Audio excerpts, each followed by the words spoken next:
Assalamualaikum warahmatullahi wabarakatuh. Selamat pagi Bu Endang, selamat pagi teman-teman. Kami dari kelompok 8 izin untuk memaparkan materi akuntansi keuangan lanjutan 2 mengenai pelaporan segmen dan interim. Saya Sandy Setia Fernandia. Dalam pemaparan ini akan dibantu oleh rekan saya yaitu Inya Hasna Puspita.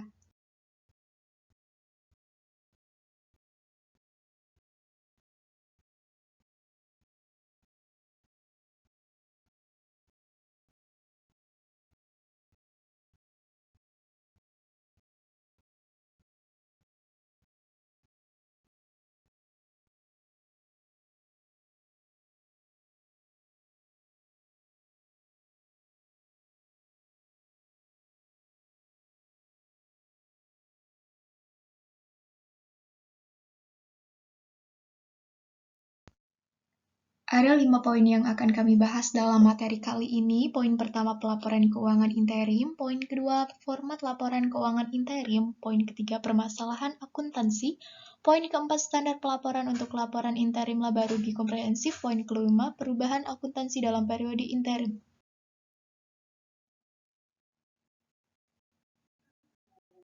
Pelaporan keuangan interim.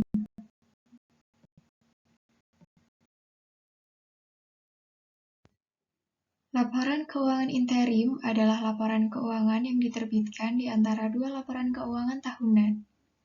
Laporan keuangan interim harus dipandang sebagai bagian yang integral dari periode tahunan. Dapat disusun secara bulanan, triwulanan, atau periode lain yang kurang dari setahun dan mencakupi seluruh komponen laporan keuangan sesuai standar akuntansi keuangan. Laporan interim diberlakukan untuk perusahaan yang diwajibkan untuk menyajikan laporan keuangan interim oleh peraturan perundangan, seperti pasar modal, dan yang lain sebagainya.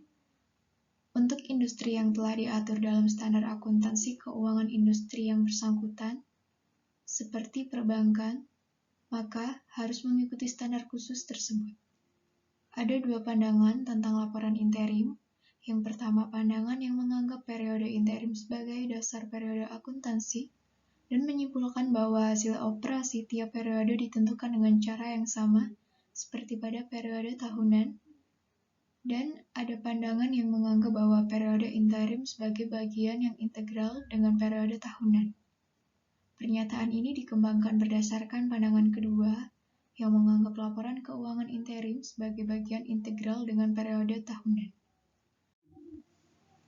PSA ketiga yang terkait dengan laporan keuangan interim memungkinkan laporan keuangan interim disiapkan dalam bentuk ringkas. Laporan tersebut meliputi sebuah laporan posisi keuangan, laba rugi komprehensif, perubahan ekuitas, arus kas dan catatan tertentu, serta pengungkapan lainnya secara ringkas untuk triwulan yang akan dilaporkan dan juga data komprehensif untuk periode sebelumnya. Format laporan keuangan interim. Laporan keuangan interim secara umum terdiri dari pos-pos. Yang pertama, laporan laba rugi untuk periode waktu kumulatif sampai dan untuk periode yang sama tahun fiskal sebelumnya. Yang kedua, neraca pada akhir tengah tahun berjalan dan neraca untuk periode yang sama pada akhir tahun fiskal sebelumnya. Yang ketiga, laporan arus kas pada akhir periode waktu kumulatif yang berjalan dan untuk periode yang sama untuk tahun sebelumnya. Lalu yang keempat, catatan atas laporan keuangan yang menjelaskan saldo yang disajikan dalam laporan keuangan. Laporan keuangan interim minimum mencakup komponen. Yang pertama, laporan posisi keuangan ringkas. Yang kedua, laporan laba rugi dan penghasilan komprehensif lain ringkas, baik digabung maupun dipisah. Yang ketiga, laporan perubahan ekuitas ringkas. Yang keempat, laporan arus kas ringkas. Dan yang kelima adalah catatan penjelasan tertentu.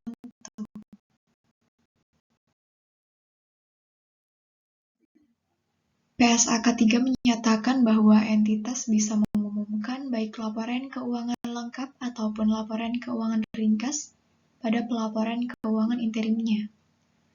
Namun OJK mensyaratkan bahwa entitas harus mengumumkan laporan keuangan yang lengkap.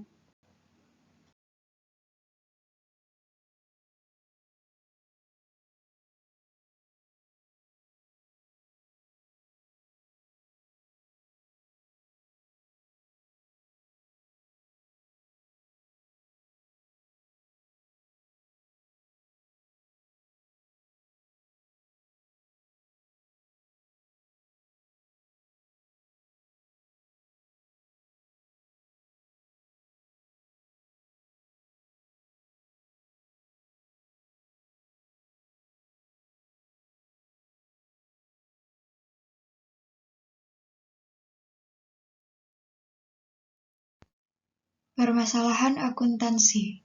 Laporan keuangan interim menimbulkan beberapa persoalan pengukuran teknis dan konseptual untuk seorang akuntan. Sebagian besar persoalan tersebut berpusat pada konsep akuntansi periodisasi dan pembagian periode tahunan ke dalam periode interim.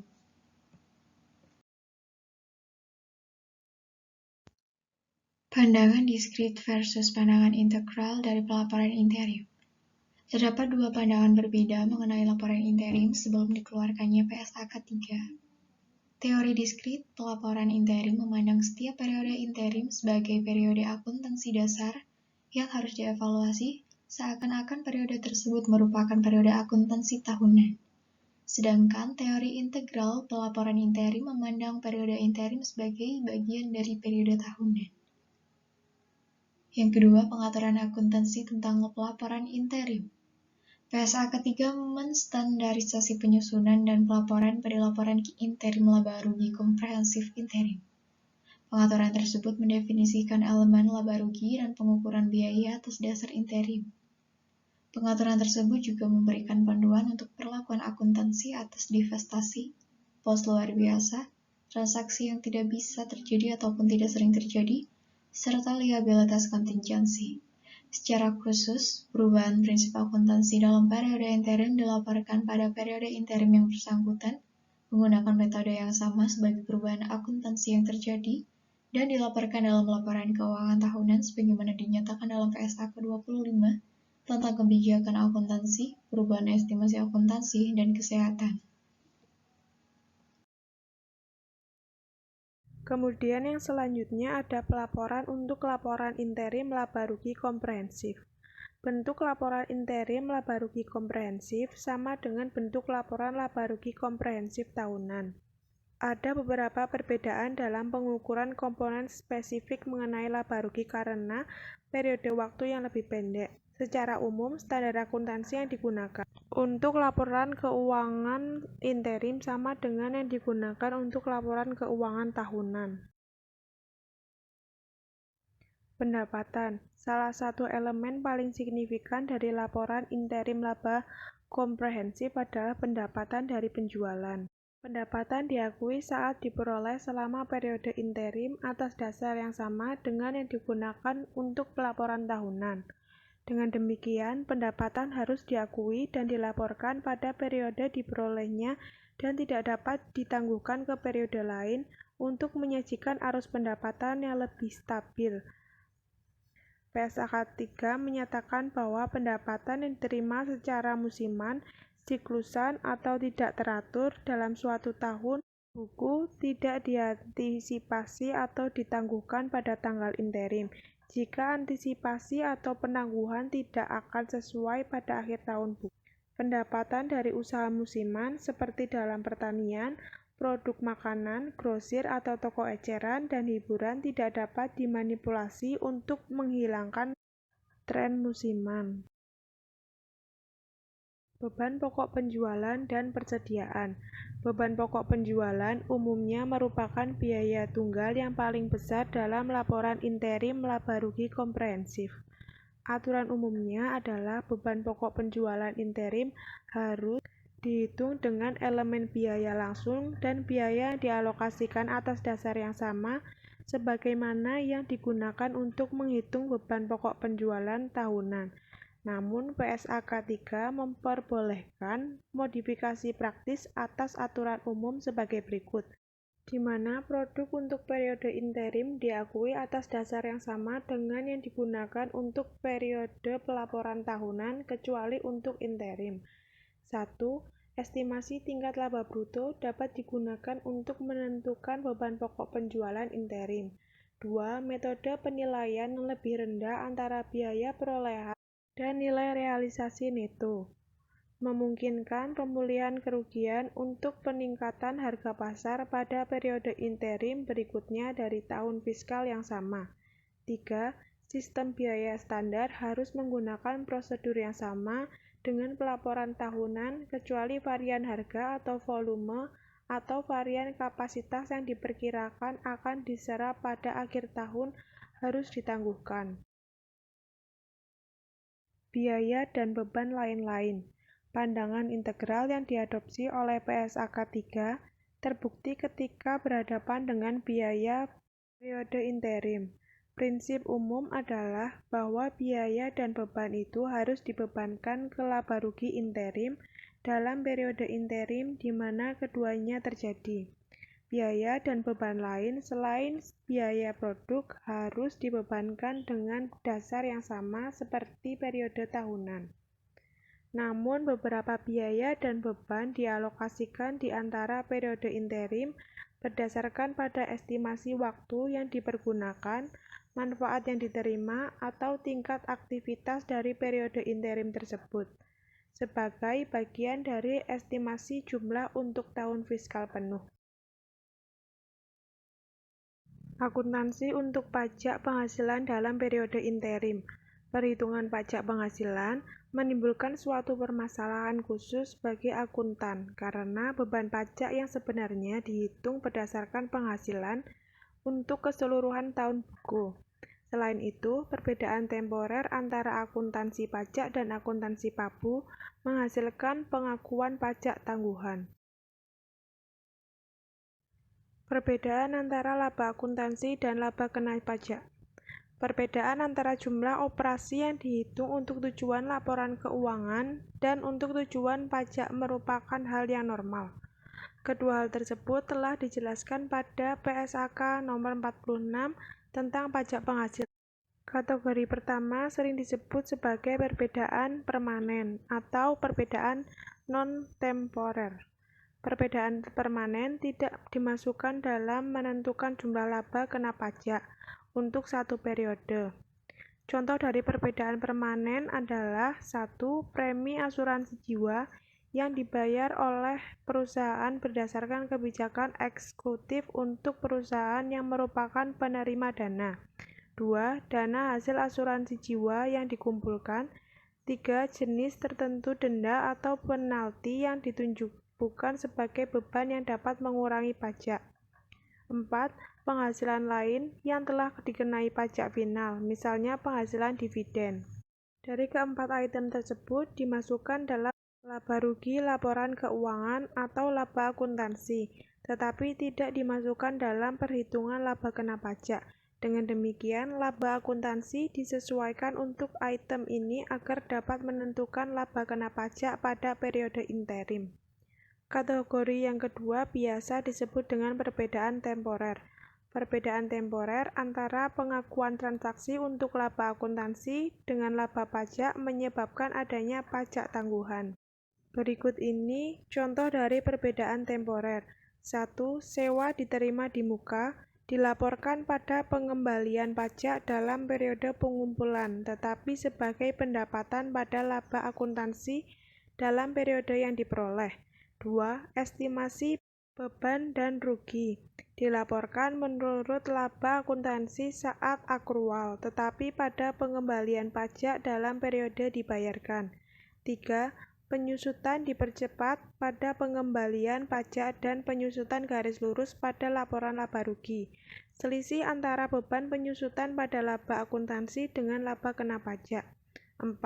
Merevaluasi persediaan mana yang lebih rendah antara biaya perolehan atau nilai realisasi neto pada laporan keuangan.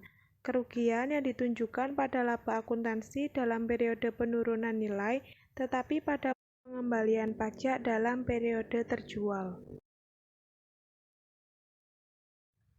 Kerugian dari rugi operasi, carry back, dan carry forward.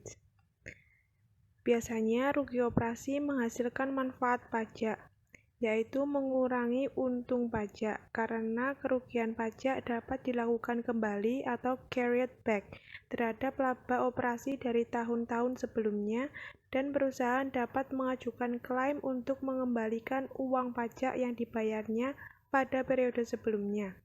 Setelah bagian yang dilakukan kembali dari rugi operasi sudah habis digunakan, sisa rugi operasi dilakukan ke depan atau dikompensasikan terhadap laba operasi masa depan. Namun, penyisihan carry back dan carry forward tersebut diterapkan hanya untuk hasil tahunan, bukan untuk hasil interim.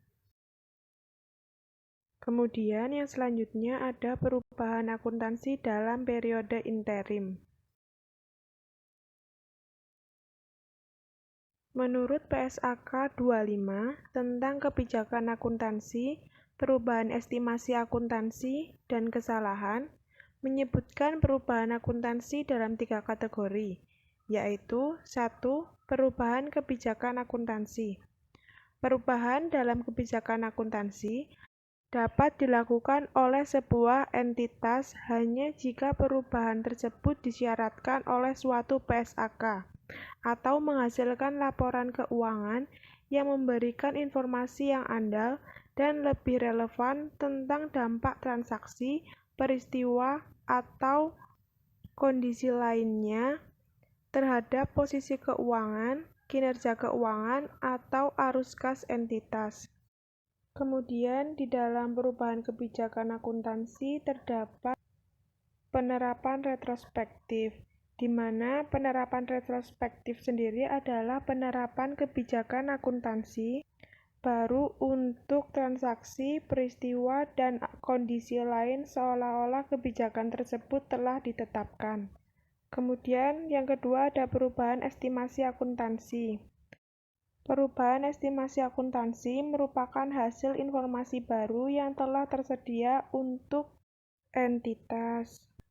Kemudian di dalam perubahan estimasi akuntansi terdapat perubahan pada penyusutan, amortisasi, dan depresi.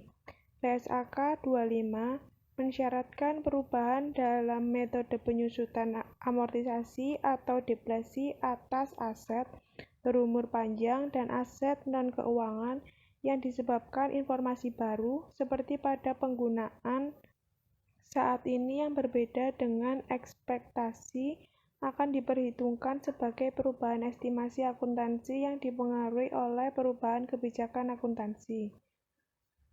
Kemudian yang ketiga ada kesalahan periode sebelumnya. Standar yang berlaku menyatakan bahwa sebuah koreksi atas kesalahan dalam laporan keuangan yang diterbitkan sebelumnya bukanlah perubahan estimasi akuntansi dan entitas harus menyajikan kembali laporan keuangan yang telah disajikan sebelum untuk mengoreksi kesalahan pada laporan tersebut. Karena kesalahan tersebut mungkin saja berhubungan dengan jumlah periode masa lalu yang dilaporkan. PSAK 25 mensyaratkan bahwa kesalahan yang telah dikoreksi secara retrospektif pada laporan keuangan lengkap pertama yang diterbitkan setelah ditemukannya kesalahan dengan A. Menyajikan kembali jumlah komparatif untuk periode sebelumnya yang disajikan di mana kesalahan terjadi, atau B. Jika kesalahan terjadi sebelum periode sajian paling awal, maka menyajikan kembali saldo awal aset, liabilitas, dan ekuitas untuk periode sebelumnya sajian paling awal. Jika tidak praktis untuk menentukan dampak kumulatif, maka awal periode berjalan dari kesalahan pada seluruh periode sebelumnya, maka entitas menyajikan kembali informasi komparatif untuk mengkoreksi kesalahan secara prospektif dari tanggal praktis yang paling awal. Sekian